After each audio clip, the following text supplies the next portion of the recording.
They say the ocean always calls to us, offering a kind of solace in the midst of chaos. But for me, the sound of the waves crashing against the shore only reminds me of the silence that has taken over my life. A silence left by a man who never truly saw me, and children who seem to have forgotten the sacrifices I've made. This is my story, a journey through the hurt, betrayal, and the freedom that came too late. Before I begin, I want to hear from you. Where are you watching from? Don't forget to subscribe and join me as we go through this painful yet cathartic chapter of my life. My name is Maggie Turner, and I am 70 years old. I never imagined that I would spend my days like this, alone, fighting for a space in a world that once belonged to my family. A house by the beach, a dream we all had for so long, now feels like a prison to me. It wasn't always like this. There was a time when it was a place of laughter, of love, or at least the illusion of it. But after Edward died 3 years ago, everything changed. Edward, he was the kind of man who could command a room just by walking into it, a man whose presence was both a blessing and a curse. To our children, Jessica and Daniel, he was everything. The man they looked up to, the one they believed could do no wrong. But for me, Edward was a shadow I was trapped under for most of my life. He was cruel, controlling, selfish. I loved him, or I tried to, but that love was always strained by the reality of who he truly was. I don't think our marriage was ever about love. It was about keeping up appearances. I spent years sacrificing my own desires for the sake of our family, trying to make things work. I gave up dreams, ambitions, even my own happiness, because that's what I thought I was supposed to do. I kept the house intact, made sure the kids were happy, made sure Edward was content. I kept pushing through. But when he died, it felt like the world had crumbled beneath my feet. It wasn't just the grief of losing him that hurt. It was the fact that in his death, I was left with a mountain of debt. Edward had never shared anything with me. His finances, his worries, his plans. He kept it all locked away. And when he was gone, I found myself struggling to keep the house, the one place that had once been filled with family, now teetering on the edge of collapse. I never asked for this. I never asked to carry this burden. Yet here I am. Jessica and Daniel, they don't see it. They never saw it. Jessica, with her perfect life, always so focused on her image, her wedding plans, her dreams, she has no idea what I've gone through. Daniel, well, Daniel has always been the one to fall in line, always deferring to Jessica, always going along with what she says. As I sit in this house now, the only sound is the ocean. I feel its rhythm, its constant motion, but I'm stuck in this place, stuck in the past. The emptiness echoes in every room. Edward's absence feels like an open wound, one that never heals. And now, my children don't even see me. They only see what they want to see. I thought this house, this place, would always be mine. But now, it feels like I'm fighting for something I'm not sure I even want anymore. Something that has become a reminder of everything I've lost, of the dreams I buried. But there's something I know for sure. No matter how much I try to ignore it, my world is changing. It's been changing ever since Edward passed. I feel it in my bones. A shift, a crack in the foundation of everything I've known. And I can't help but wonder, is this the beginning of something new? Or is it just the end of everything I ever hoped for? I can't stay here forever. Not in this silence. Something needs to change. The day Jessica got engaged should have been one of the happiest moments of my life. I was thrilled for her, of course. She was my only daughter, and to see her so excited about a new chapter, about her future, was something I should have relished. But as with everything in my life, joy was short-lived. When Jessica decided to have her wedding at our house by the beach, I felt this mix of emotions, joy, pride, and even a little sadness, because I knew it would never be the same. The house, so full of memories, seemed like the perfect setting for such an important occasion. In my mind, it was a dream come true, a way for me to pass something beautiful on to her, something that had meant so much to me. I couldn't help but imagine her walking down the stairs in her wedding dress, Edward by her side, though now I realize it was just a fantasy I was clinging to. But as the wedding plans began to take shape, I started to see a side of Jessica I hadn't noticed before. She started pointing out flaws in the house, things that to me were beautiful. "Mom, this place is so outdated," she said one afternoon, standing in the middle of the living room, her arms crossed in a judgmental way. I mean, who decorates a beach house like this? It's so, well, not Instagram-worthy, you know? I felt the sting of her words, but I tried to play it off. After all, it was her special day, right? I thought you might like it here, I said, trying to keep my voice steady. It's been in the family for so long, and there are so many memories. But Jessica wasn't interested in memories. She started listing all the things that needed to be fixed: the chipped paint on the walls, the outdated furniture, the cracked tiles in the bathroom. No one's going to want to come here if it looks like this, Mom. It's embarrassing. And that was when I realized she didn't care about the history of this house, the time we spent together as a family, or the sacrifices I made to keep it. She saw it as a backdrop for her perfect life, a backdrop that didn't meet her standards. I wanted to say something. I wanted to tell her that this house was more than just an aesthetic, more than a place to throw a lavish wedding. It was where we spent our summers, where the sounds of laughter and love filled the air. But I didn't. I couldn't, because I didn't want to upset her, and in a way, I still believed that I needed to keep her happy. So I allowed her to make her demands. The list of renovations grew longer and longer. It seemed like every time she looked at something, it wasn't good enough. The paint color is terrible. This rug needs to go. We can't have the wedding here if it looks like it's from the 80s. I tried to hold it together, but inside, I felt a sharp pain. She was disregarding everything I'd worked for, everything I had put my heart into, and with each passing day, that pain deepened. My house, my sanctuary, was no longer my own. It was becoming something else, something that belonged to her vision of perfection, something I couldn't reach. And with every word, every complaint, I felt more and more like I didn't matter at all. I started to question myself. Had I ever mattered to her? Or was I just a tool to help her achieve her dreams? A background figure in the story of her life. As I sat alone in the living room one evening, staring at the changes she demanded, I could feel the weight of it all pressing on my chest. This was not how it was supposed to be. I wasn't supposed to be invisible. I wasn't supposed to be the one to sacrifice everything for others. But here I was, again, holding the pieces of something that was slipping through my fingers. I had spent my life giving, trying to make everyone happy, but what had it gotten me? Nothing. Not a single moment where I was the priority. Not a single moment where my dreams were considered. And so the wedding planning continued. But with it came a quiet resignation in my heart. I wasn't the mother who would be included in the joy of this day. I was the mother who was expected to step aside, to make way for the perfect event, the perfect day. I was a background character in my own life. I tried not to let it get to me, but every time Jessica walked through the door, her mind consumed with ideas for her perfect wedding, the hurt gnawed at me. And when she finally picked out the perfect date and refused to consider the season's weather, I couldn't help but wonder, had I ever been truly seen? As the wedding day approached, I realized that everything was slipping away from me. The house, my place in the family, my role as a mother. I tried to hold on to the dream, but I knew now that this wasn't about love or family. It was about appearances, about doing what looked good on the outside. And when I walked into the kitchen one day, hoping for a moment of connection, to hear a simple thank you for everything I had done, I found Jessica standing there on the phone with her wedding planner, discussing the smallest of details, like the color of the napkins. There was no thank you, no recognition of everything I had sacrificed to make her dream come true.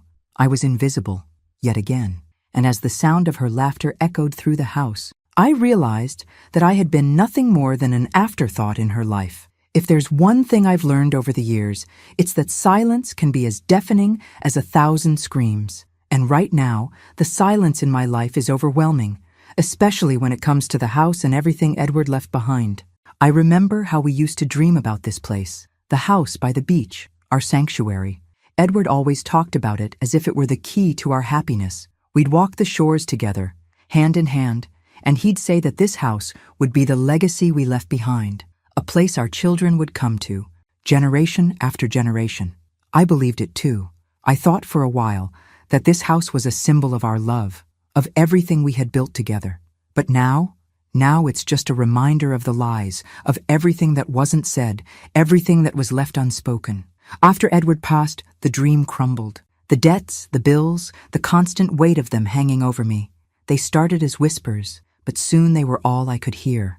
Edward never shared anything with me, not the finances, not the worry. I always assumed everything was taken care of, that he had things under control. But after his death, I realized just how much of a lie that was. I was left with a mess, a financial mess that I could barely comprehend. It didn't help that I had to keep up appearances, especially with Jessica and Daniel. They were grieving too, I understood that. But their grief was different from mine. They didn't have to deal with the bills, the mortgage, the looming threat of losing the one thing that had been mine, our home. They didn't have to make hard decisions every day, like I did. They had their own lives, their own ways of coping, and that's fine. But it only left me with more loneliness. The house, which once felt like a warm embrace, now felt like an anchor around my neck, pulling me down with every passing month. Jessica had no idea what I was going through. She was so caught up in her wedding plans, and Daniel?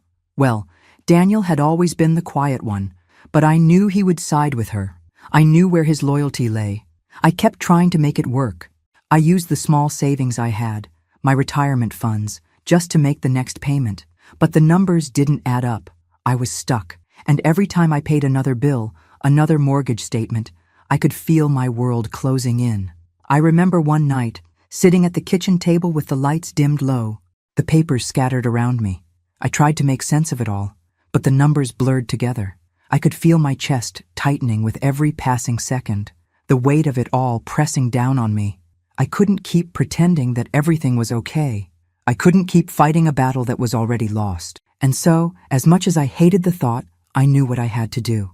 I had to sell the house. It wasn't something I wanted to do. It wasn't something I ever imagined myself doing. But the reality was simple. The house was no longer mine to keep.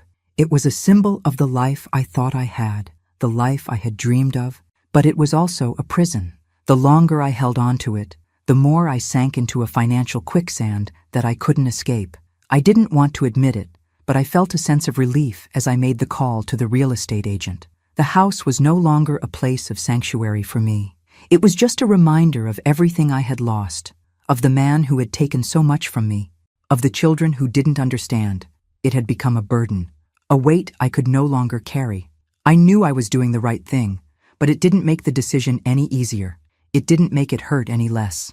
As much as I was desperate to let go of the house, a part of me still clung to the memories, the beach, the laughter, the warmth that used to fill these walls. But as I sat there that night, staring at the phone in my hand, I knew that I was doing something for myself for the first time in years, and that scared me. I had this idea, this fragile, hopeful idea that maybe, just maybe, my family still cared about me. Maybe there was still a place for me in their lives, even if I wasn't the one throwing the lavish wedding or making the perfect dinner for them anymore. Edward was gone. The house was becoming too much for me to handle, but I still had my children, or so I thought. It was approaching my birthday, and for the first time in a long time, I allowed myself to hope for something simple, something real. I decided to ask for something that I thought was reasonable. After all, we hadn't shared a meal together in ages. What harm would it do to ask for one evening, just one night, where we could sit down as a family and remember the old times? I didn't want anything extravagant. I didn't want presents or speeches or grand gestures. I just wanted a dinner. I wanted the feeling of my children in the same room again, laughing, talking, just being there for me like they used to. So, I called Jessica and Daniel, and as casually as I could manage, I said, "You know, my birthday is coming up. It's been a while since we've all been together, just us three. I'd really love it if you could come over for a family dinner, you know, like we used to do." I could hear the hesitation in their voices, even through the phone.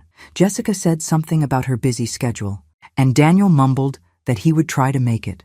It wasn't the enthusiastic response I had imagined, but I convinced myself it was enough. Maybe they were busy, maybe they didn't realize how important it was to me, but I believed they would come through.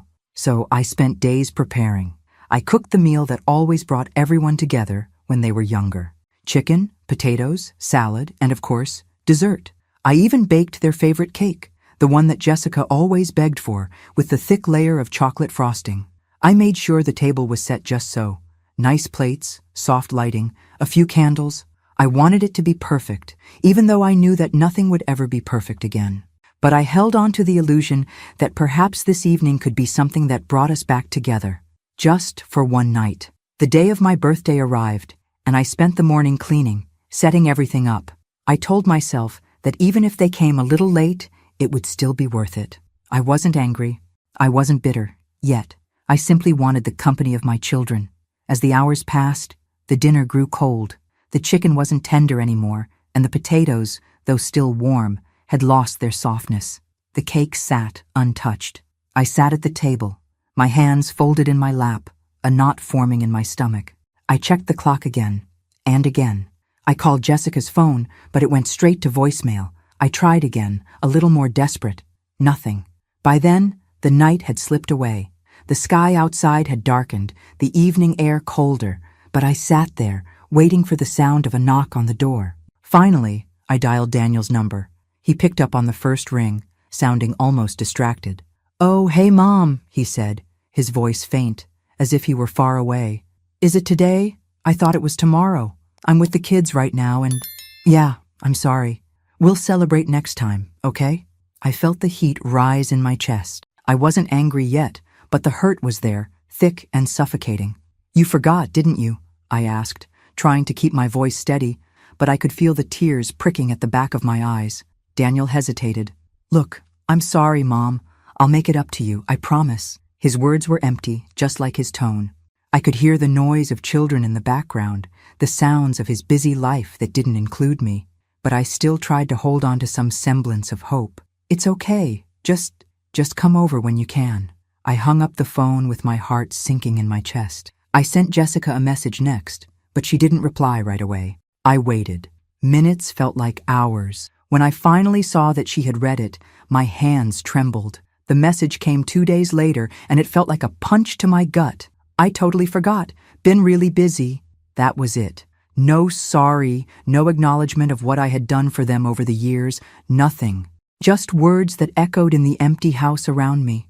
I could feel my chest tightening, the suffocating realization creeping in that I had never really mattered to them. Not truly. That night I sat at the table, the cake uneaten, the food growing cold. The silence wrapped itself around me like a heavy blanket. The tears came then, but there was no one to see them, no one to comfort me. I had been a good mother. I had done everything I could. I had given them my heart, my energy, my entire life. And this is how they repaid me? With indifference? As I sat there alone, staring at the empty chairs, the realization hit me like a ton of bricks. My children didn't see me. They never had. They only saw what I could give them. And once they had all they needed, I was forgotten. But that night, as I cleaned up the mess they had left behind, something in me shifted. I was done waiting, done hoping, done sacrificing. I had given them everything. I spent hours that night staring at the remnants of my birthday dinner, the untouched cake now sitting on the counter, a cruel reminder of what had just happened. It was as if the table itself was mocking me. The plates, half set, the candles burnt down to nothing, all of it, a stark contrast to the warmth and laughter I'd imagined. I had hoped for something small, something genuine, but instead, I was left in this house, surrounded by my own loneliness, with only the sound of the ocean crashing outside to keep me company. The sadness wasn't the worst part. It was the emptiness. It was the realization that, in my own family, I was just an afterthought, a shadow in their busy, perfect lives. That night, the hurt settled in deep, like a stone in my chest, and it didn't leave. Not for days. I don't know why I kept expecting things to be different. Maybe it was because I had always tried to be the good mother, the good wife, the good woman, always putting everyone else first. Always believing that if I gave enough, they would eventually see me. But after that night, I knew better. Jessica's message, so cold and dismissive, echoed in my head. It wasn't just that she forgot. It was the way she dismissed it, as though it didn't matter to her at all. I wasn't just a mother to her. I was an inconvenience, something she could easily forget when it suited her. And Daniel's response? The same. A promise to make it up to me that would never come true. Empty words, just like all the promises I had given them over the years. I was tired. I was tired of pretending, tired of hoping. I'd been invisible for so long. I wasn't sure I even knew how to be seen anymore. The next morning, I woke up with the weight of it all pressing on me like an unbearable fog. but the fog was lifting, just enough to see what I had to do. It wasn't just about my children anymore. It wasn't about keeping up appearances. I didn't need their approval, their validation, their empty promises. I needed to save myself. I knew that my whole life had been about making them happy, about making Edward happy. I had spent decades putting everyone before me, sacrificing my own happiness, my own dreams, all for them. And what had it gotten me? Betrayal, disappointment, heartache. And yet, there I was, still trying to please them, still trying to make them care. But not anymore. I made a decision that would forever change the course of my life. It wasn't a decision I wanted to make, but it was the only one left for me. I would sell the house. It hurt to even think about it, but it had become clear that this house, this place I had loved, had become a symbol of everything I'd lost. The dreams I once had for my family, the memories of days long past. It all felt like an anchor, weighing me down. But more than that, I needed the financial freedom. The debt, the constant pressure to keep the house, to keep up with payments. It was choking me. It was making me small, invisible, and I couldn't live like that anymore. I called a real estate agent that afternoon, after weeks of wrestling with myself. I told him I wanted to sell, and I wanted it done quickly. No turning back, no more hoping that things would get better, no more clinging to the past. For the first time in a long time, I felt a strange sense of relief, a sliver of freedom. The weight of the house, of the debts, of the expectations, all lifted just a little. I could see the door opening, the possibility of something new, something for me, and it terrified me. I spent the next few days preparing for the sale, cleaning out closets, sorting through the things that had accumulated over the years. The memories were suffocating me. Old family photos, Edward's things, his clothes still hanging in the closet, his books on the shelf. Every corner of the house whispered his name. It was like I was suffocating in my own memories. I took down the pictures of Jessica and Daniel from the walls. The smiles in those photographs seemed so distant now, like they were taken in another lifetime. I couldn't stand to look at them. Every time I did, I saw the faces of two people who didn't understand me, who didn't see me. I didn't want them to find out this way. I didn't want them to be shocked, to feel like I had betrayed them. But I knew I couldn't wait anymore. I was doing this for me, not for them, not for anyone else. I would finally have a life of my own. As I closed the door to the house for the last time, the sound of the ocean crashing against the shore felt different. The waves still roared, but now they sounded more like a goodbye. I was walking away from the past, from the family I had built in my mind, from the dreams that never came true. And even though the house was no longer mine, I felt something I hadn't felt in years, a sense of control, a sense of freedom. But it wasn't enough. Not yet. I still had a long way to go. The days that followed the sale of the house were a whirlwind. There was a strange sort of peace that I had never known before. It was as if, for the first time in years, I could breathe without the weight of the world pressing down on my chest. The decision had been made, and I was moving on. But I knew that eventually, my children would find out. I just didn't realize how soon that would be. It happened one afternoon. I was sitting at the small apartment I had rented, a simple place by the bay, far from the house I had once thought would be my forever home. The phone rang, and I saw Jessica's name flash across the screen. For a brief moment I hesitated. My heart still held onto the small glimmer of hope that maybe, just maybe, this call would be different. Maybe she was calling to check on me. Maybe she had realized how much she had hurt me, and she wanted to make things right. I picked up the phone. "Mom." Jessica's voice was sharp, panicked. "What the hell did you do?" My stomach sank. I had known this moment was coming, but hearing it out loud made it real. "What do you mean, Jessica?" "The house," she spat, her voice rising with every word. "You sold the house? Without telling us? How could you do that? I was planning my wedding there. I thought you would want to keep it for us, for the family, for me." I closed my eyes for a moment, the anger that I had been holding back threatening to surface. I tried to stay calm, tried to remind myself that this conversation wasn't about the house. It was about everything that had been building up between us, everything I had been ignoring for far too long. "I did it because I had to," I said, my voice steady, though my heart was pounding. "You don't know the half of it, Jessica. This house was a burden, a weight I couldn't carry anymore. I needed to sell it. It was my decision, my life. There was a long pause on the other end of the line. I could almost hear her breathing, the silence heavy with disbelief. And then she spoke, her words dripping with resentment. "You should have told me," she snapped. "I thought you were different. You were supposed to be there for me, and now you've taken the one thing I was counting on. You've ruined everything." I could feel the hurt in her words, but I wasn't sure if it was the hurt of losing the house or the hurt of realizing just how little she really cared about me. "I didn't ruin anything, Jessica. You've been so wrapped up in your perfect life that you haven't seen what I've been going through. I did this for me. Not for you, not for anyone else. I've spent my whole life making everyone else happy. But I'm done. I've lived my life for you and your father, and I've been forgotten. Now, I'm finally doing something for myself." There was no response for a long time. I could almost hear her trying to digest what I had said, but I wasn't sure it was sinking in. Her anger was still loud, still all-consuming. "You always make everything about you, Mom. I can't believe you'd be so selfish," she said bitterly. "I'm not being selfish," I retorted. "I'm taking back control of my life. Maybe you'll understand that someday." Jessica's voice was practically trembling with emotion now. "You know, Dad would never have done this. He would have kept the house for us. He would have made sure we had it, because he actually cared about the family."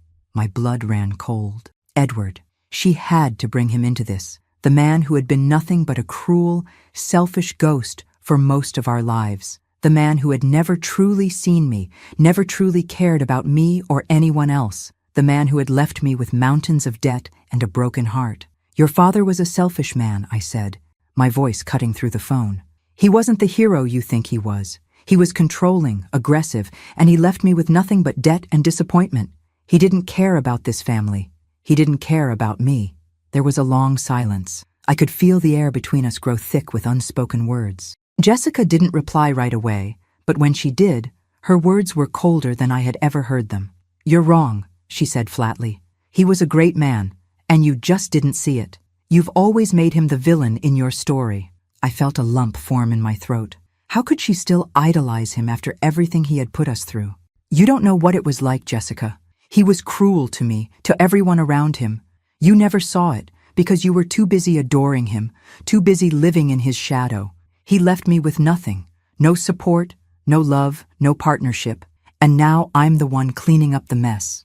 "Whatever, Mom. I don't want to argue about this. But I can't believe you'd sell the house and ruin everything I've worked for. I'm done with this. Don't expect me to be okay with it." And with that, she hung up. I sat there, staring at the phone in my hand, my mind reeling. Jessica had never been able to see me. Not truly. She had always seen what she wanted to see. The perfect father, the perfect family.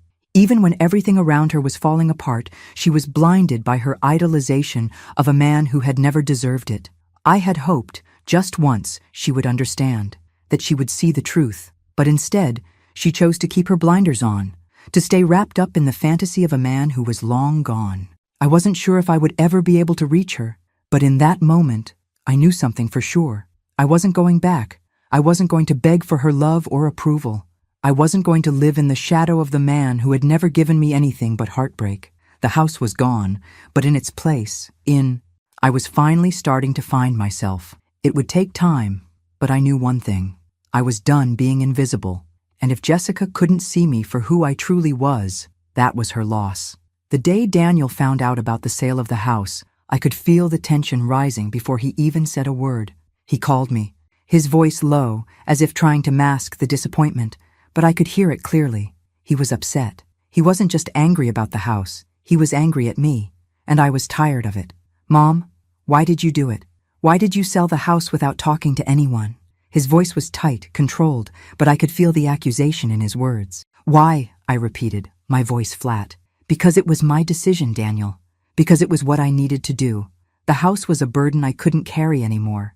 The debts were crushing me, and I couldn't keep pretending everything was fine." He didn't respond right away, and I could hear him shifting around on the other end of the line, probably trying to figure out how to make me feel guilty. But Jessica was planning everything around that house, Mom. Her wedding was going to be there. Everything. It was all set. You knew how important it was to her. "I knew what was important to her," I snapped, my patience wearing thin. "But let me remind you, Daniel, I was the one who sacrificed everything to make sure she had what she wanted, for years. And what did I get in return? A daughter who doesn't even see me. A son who can't stand up for me. You two never asked what I needed. Never asked if I was happy. You think her wedding is the most important thing. But you've both forgotten about the years I spent keeping this family together. The years I spent being invisible. There was a long silence, and I knew he was struggling to find a response that wouldn't make me even angrier. But I was done holding back. I was done being their mother, their martyr, the one who gave up her own life for everyone else. Mom, Daniel finally said, his voice quieter now, but I could hear the resentment still underneath. I just think you were too impulsive. You could have talked to us. You should have thought this through. I couldn't help but laugh, a bitter, mirthless sound. Impulsive? You call this impulsive? I shook my head, even though he couldn't see me. I've spent my whole life being thoughtful, being careful, always considering what everyone else wanted, but not anymore. I don't care about your plans, or Jessica's wedding, or anyone else's expectations. This was my choice, and I'm done apologizing for it. Daniel was quiet again, and when he spoke next, I could hear the distance between us widening. I can't believe you're making this all about you, Mom. Jessica was depending on that house. You don't understand how much it meant to her. This isn't how it should have gone. His words stung more than I wanted to admit, but instead of crumbling under them, I found something inside me, something fierce, something that had been buried for so long. You're right, Daniel. I don't understand how much it meant to Jessica, because you know what? She never asked how I was doing. She never asked how I was feeling, how I was struggling. I gave up everything for her, and for you, but I don't expect you to understand. You've always been on her side, and that's fine, but I'm done. I took a deep breath, not letting the tears well up this time. I'm done with you both. I'm done being the person you call when you need something. I'm done being the person who takes the blame, the person who sacrifices everything and gets nothing in return. You want to blame me? Fine. But you've both lost the only person who ever put you first. There was no response from him, and I knew it was because he didn't have one. And as I sat there holding the phone in my hand, the silence settled over me like a blanket. It wasn't comforting. It was cold, but it was mine. And I realized, in that moment, that I was finally free. The house had been sold. The debts were paid. The weight that had shackled me for so long was gone, and with it, the illusion of being needed.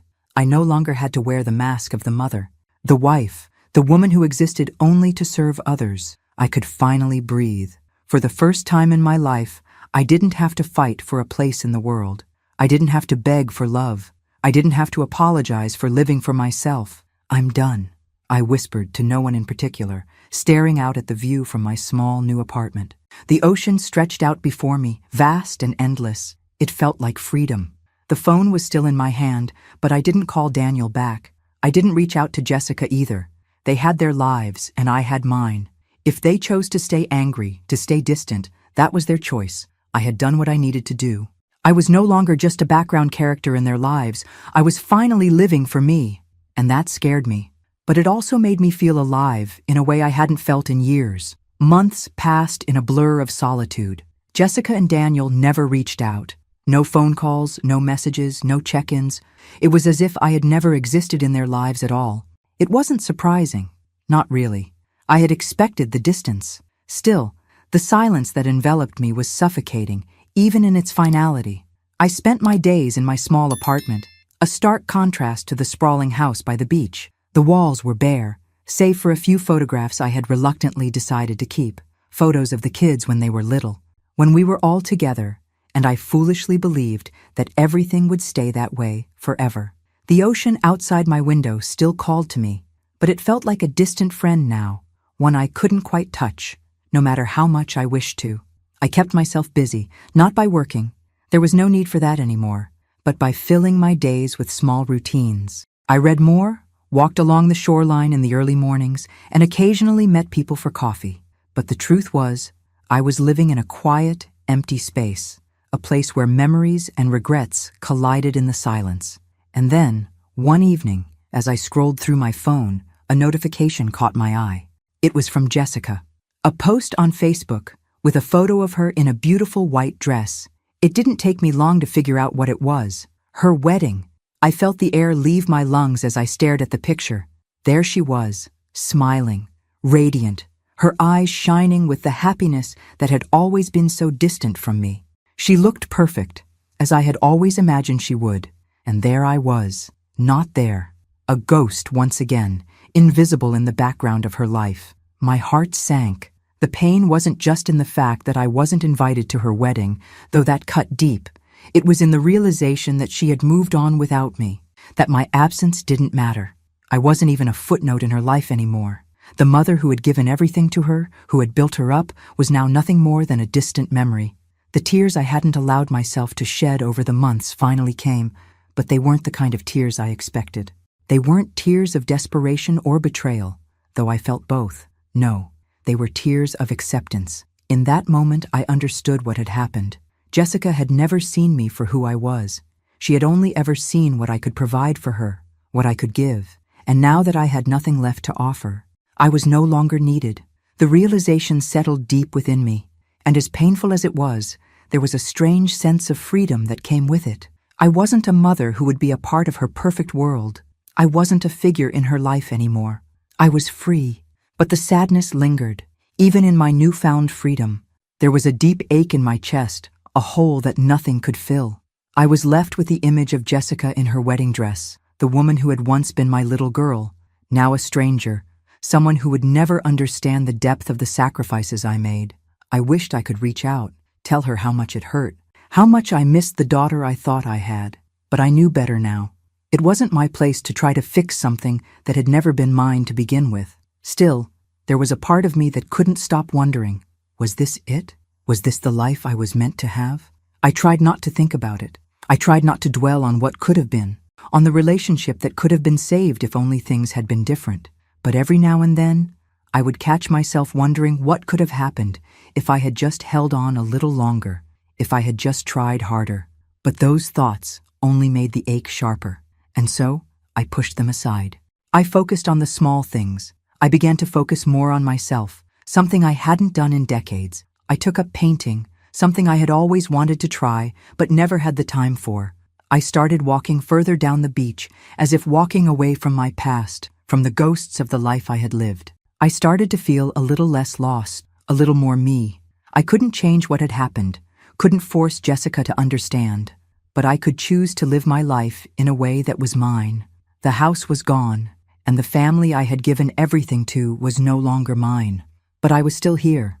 I was still breathing, and for the first time in a long time, I was starting to feel like I might actually be okay. And then, one morning, as I sat by the window with my coffee, I saw a couple walking hand in hand along the beach. They were laughing, their steps light in the early morning sun, their happiness spilling over in waves. I didn't know them, but in that moment, something shifted inside of me. I realized that maybe, just maybe, I could find happiness again. Not the kind that comes from family or from others, but the kind that comes from accepting who I was, from being okay with the woman I had become. Maybe the life I was meant to live wasn't one of sacrifice and quiet misery. Maybe for once it could be mine. I had become so used to the silence. Months had passed without a single word from either of my children, and I had grown accustomed to the loneliness. In the quiet of my small apartment, I had found my own rhythm, my own routine. The pain of their absence never fully faded, but I learned to live with it. There was a certain numbness that took over, a shell I wore to protect myself from the hurt that still lurked beneath the surface. Then, one afternoon, the doorbell rang. I wasn't expecting anyone, and for a moment I thought I had imagined it. But the sound came again, louder this time. My heart raced, a mix of surprise and hesitation rushing through me. I walked toward the door, unsure of who would be standing on the other side. When I opened it, I couldn't believe my eyes. There stood Daniel, his face hesitant but sincere, his wife beside him, and two children, my grandchildren, looking up at me with wide, curious eyes. "Mom," Daniel said, his voice trembling slightly. "Can we come in?" For a moment, I couldn't move.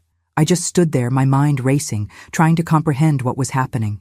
After months of silence, months of feeling abandoned, here was my son, standing at my door. "Of course," I said, forcing a smile as I stepped aside to let them in. They entered the small apartment, Daniel looking around with a quiet kind of awe. His wife, a woman I had met only briefly years ago, gave me a warm smile, though I could tell she was just as unsure as he was. The children were still shy, but I could see them taking in their surroundings, unsure of how to approach the situation. We all sat down in the modest living room, the silence between us thick with unspoken words. I didn't know what to say, what could be said. They had all been gone for so long, and the space between us felt vast, like a canyon that had only grown wider with time. Finally, it was Daniel who broke the silence. "Mom," he began, his voice quiet but full of emotion. "I know I've failed you. I know I've been a terrible son. I've been absent, distant, and I don't know how to make up for it, but I want to try. I should have been there for you. You didn't deserve to be left alone like that. I promise, I'll do better. I'll visit more. I'll be more present. I know I've hurt you." His words hit me harder than I expected. I had dreamed of hearing them, of hearing some acknowledgement of the pain I'd carried alone for so long. And yet, as much as I wanted to accept his apology, as much as a part of me longed to pull him into my arms and tell him everything would be okay, there was a part of me that couldn't quite let go of the years of neglect. I looked at him, this man who was my son, but who had in so many ways become a stranger to me. I wanted to forgive him. I wanted to believe that his apology was enough. But the truth was, forgiveness wasn't as simple as a few words. "Thank you, Daniel," I said softly, my voice trembling. "I appreciate your words. I really do. But I can't just pretend that everything is okay. It's been a long time, and I've carried this hurt for so long. I've had to learn how to live without you, without your presence in my life, and it hasn't been easy." He lowered his gaze, clearly ashamed. His wife reached over and placed a hand on his arm, a silent gesture of support. I appreciated it, but it didn't change the fact that so much had been lost. I couldn't help but feel the weight of everything that had been left unsaid, unsolved. "I know, Mom," Daniel said, his voice breaking. "I've failed you. I know it, and I can't take that back. But I'm here now. I want to be here. I want to make things right." The words felt good. They really did. But I couldn't ignore the emptiness that lingered, the space between us that no apology could fill. I sighed deeply and looked at him, searching for the strength I needed to say what I had been avoiding. "Daniel, I don't know if I can just forget everything. I don't know if I can just jump back into the way things were. I need time to heal from the years of being ignored.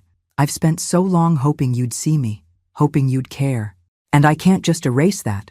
Daniel nodded, his eyes filled with regret. He didn't know what else to say, and I didn't know how to comfort him. What could I say when I still wasn't sure what I needed? The conversation shifted then, and Daniel's tone became more serious. "There's something else I need to tell you." "Mom," he said, his eyes narrowing slightly as he glanced over at his wife. "I've been worried about Jessica. I know you haven't heard from her either, but I see how she is, and it's not good. The wedding, everything, it seemed perfect, but I don't think it is. She's not happy, Mom. I don't think she's ever been happy in that marriage." I froze, a chill running through me. I had tried so hard to stay out of it, to let Jessica live her life without my interference. But now, hearing Daniel's words, a knot formed in my chest. "What do you mean?" I asked, my voice barely above a whisper. Daniel ran a hand through his hair, clearly troubled. "I don't know exactly, but I can see it. The way she's changed, the way she acts, the way he treats her, it's not right. I don't like the way he talks to her. I don't like the way he controls her. It's like she's becoming someone else, someone I don't even recognize." My heart ached at the thought of Jessica, my daughter, the little girl I had raised, feeling trapped, feeling small. But I couldn't let myself get sucked into the cycle again. I couldn't keep trying to fix things that weren't mine to fix. "I can't help her, Daniel," I said, my voice steady despite the pain that burned inside. I tried for years, but she doesn't want me in her life. She doesn't want my help. As much as I love her, I can't keep pushing myself into her world when she's made it clear she doesn't want me there." Daniel's face softened, and I could see the understanding in his eyes. He knew. He understood what I was saying, even if it hurt. "I know, Mom," he whispered, "but maybe, just maybe, if you reach out, if you try again, she'll see that you're there for her." I shook my head gently. "No, Daniel, she has to come to me. I can't keep chasing after her. I've done that for so long, and it's never worked. I've tried to be the mother she needed, but right now, all I can do is wait Wait for her to come back to me when she's ready." There was a heavy silence in the room, and for a moment, all I could hear was the distant sound of the waves crashing against the shore. The distance between us, the children I had given everything for, the daughter I had tried to save, was still there. But for the first time in a long time, I felt like I was finally letting go of the past. A few days later, it was just another quiet evening, and I had nearly forgotten what it felt like to be disturbed by a ringing phone. I had spent days in a quiet, strange peace, if you could call it that, where I was beginning to adjust to the silence. I had let go of the idea of ever being close to my children again. They had their lives, and I had mine. And then, the phone rang. I looked at the caller ID, my heart tightening in my chest. It was Jessica. I hadn't heard from her in so long. The last time I saw her name pop up on my phone, it was for a brief, detached message, a reminder of how far we had drifted apart. But this time, there was something different, something urgent in the way the phone rang, and something in the pit of my stomach told me this call would be unlike any of the others. I picked up the phone, my hand trembling just slightly. "Mom?" Jessica's voice came through, and it was cracked, fragile. There was no pretense this time, no distance, just pain. I couldn't even speak at first. I waited for her to continue, my own breath held in the tension of the moment. "Mom, I'm so sorry. I don't even know how to say this, but I need you to know. I've been horrible to you.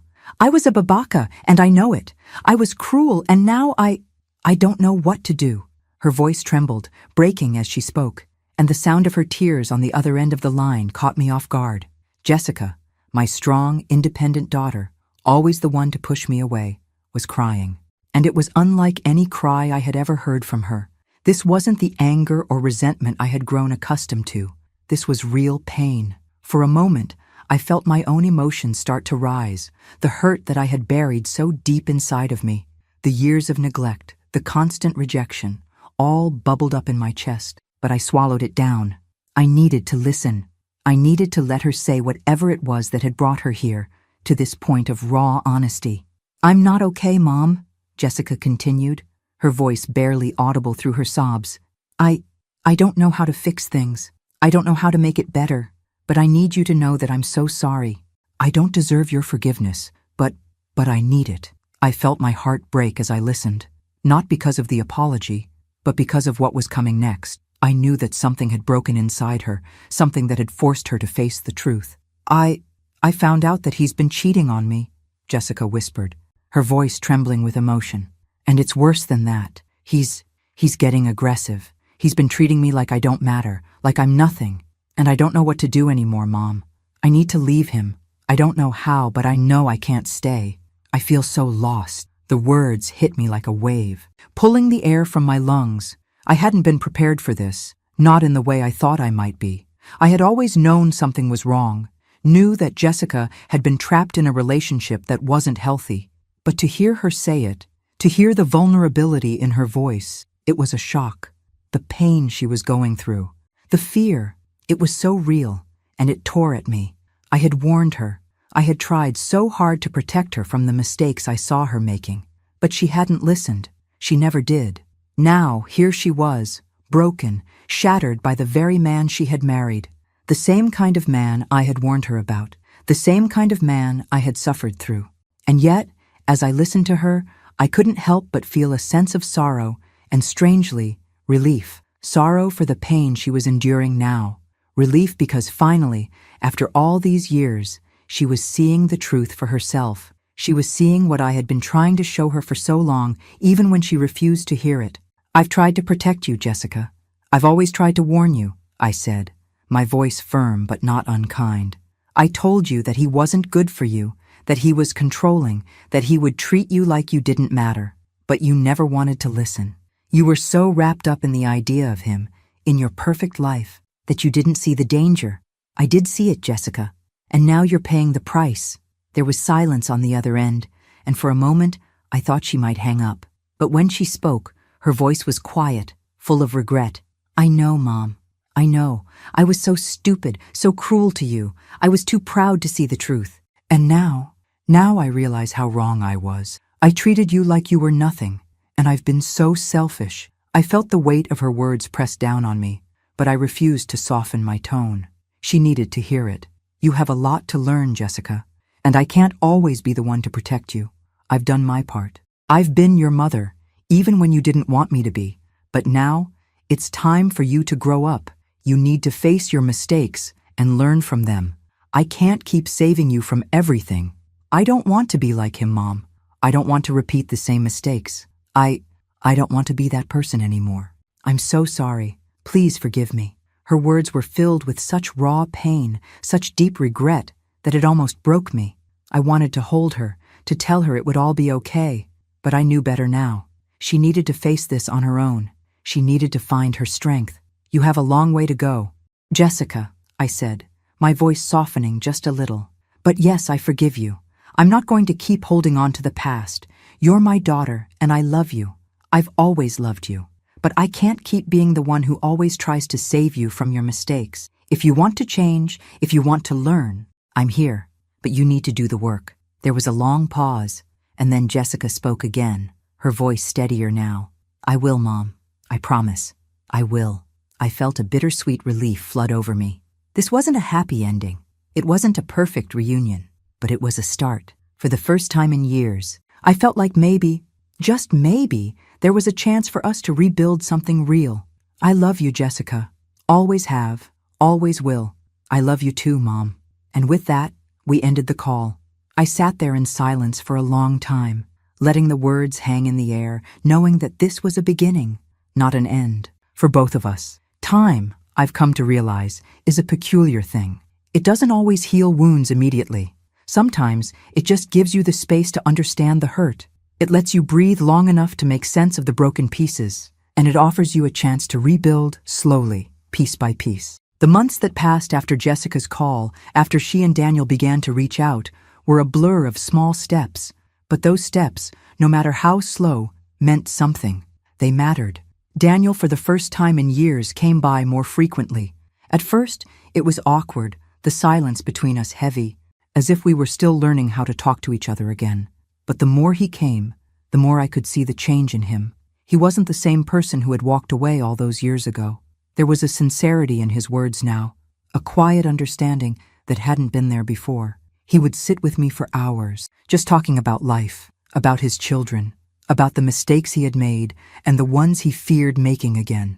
It wasn't the easy kind of conversation we once had, filled with laughter and lightheartedness. It was deeper, rawer, but it was real. He no longer seemed like the son I had lost. He felt like someone I could connect with again, in a way I hadn't thought possible. And then, there was Jessica. After her divorce, she came to me more often.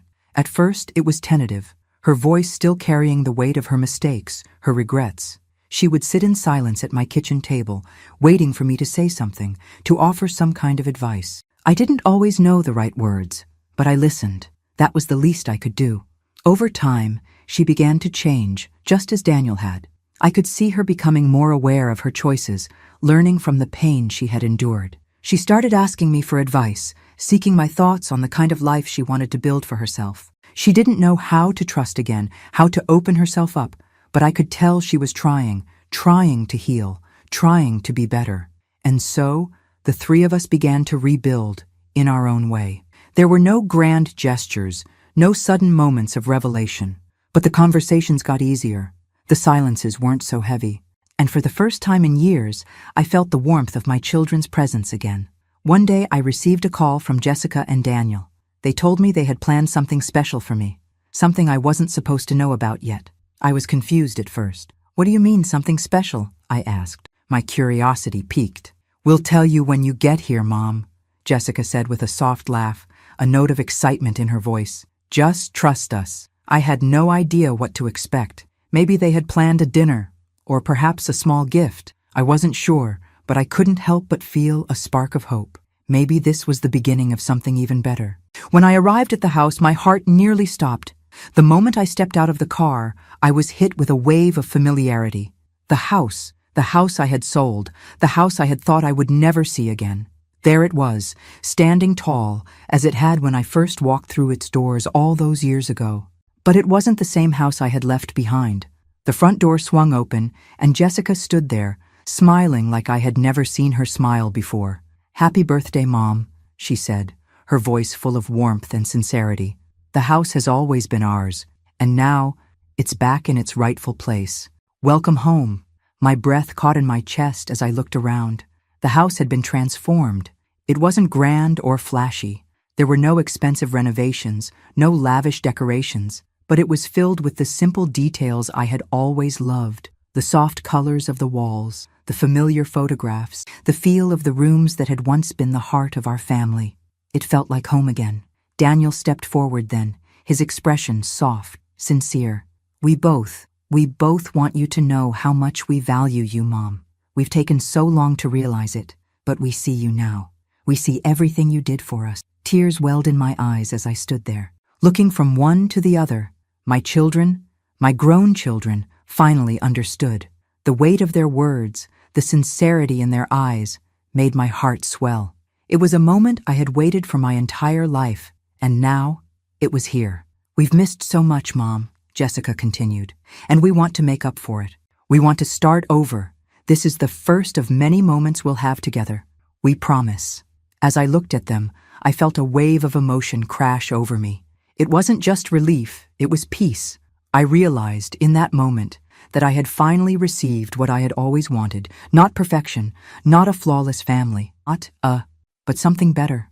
Understanding, respect, love, and most importantly, a chance to rebuild.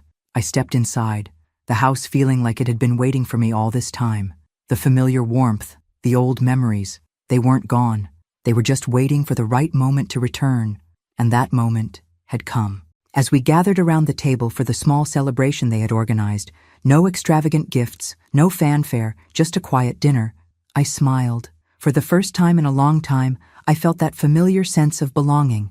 My family was here, in a way they hadn't been before.